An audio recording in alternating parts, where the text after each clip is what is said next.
Okay guys, ito.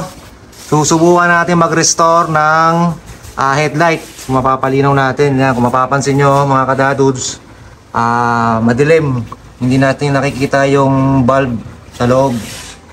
Yan, kabilaan siya. Yan. Hindi masyadong kita. As talagang foggy na siya.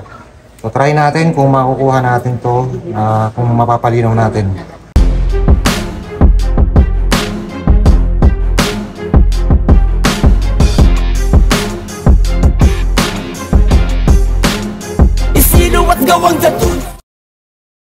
Ayan guys, nilagyan muna natin ng masking tape paikot para hindi natin aksidenteng maliha itong paint ang kabilaan. Then next, lilihain natin 1,000 grit. Lilihain natin siya, one direction lang. Siyempre dapat wet sanding tayo.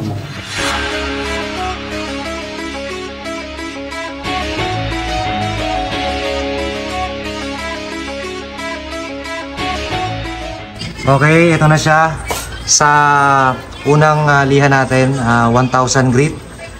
Yan. Okay, mag-alala kung medyo malabo yan. Normal lang yan. Next, sunod natin itong 1,500 na grit. Okay.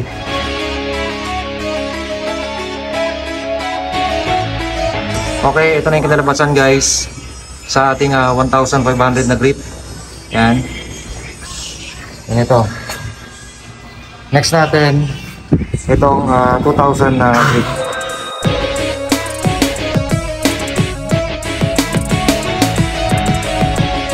Okay yan mga kadadudes. Tapos nang lihain ng 2,000 grit. So ito na ang itsura niya. Yan. Then next, papahiran na natin ng ito, water-based na rubbing compound. So papahid lang natin yan dito. Yan, then basahan lang. So ganun, i-apply lang natin paulit-ulit.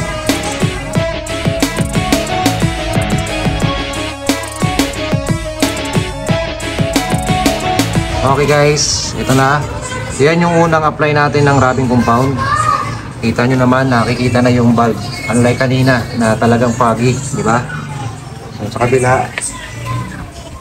So yun, luminaw na siya. Maliban lang dito kasi nasa loob yung foggy nung ano niya. Nasa loob. Yan. So applyan pa natin ng isa pa. Okay guys, ayan na siya. So kitang-kita na yung bulb sa loob. So meaning effective. Ginawa natin pag-restore ng headlight. Ayan. Yan o. Linaw na.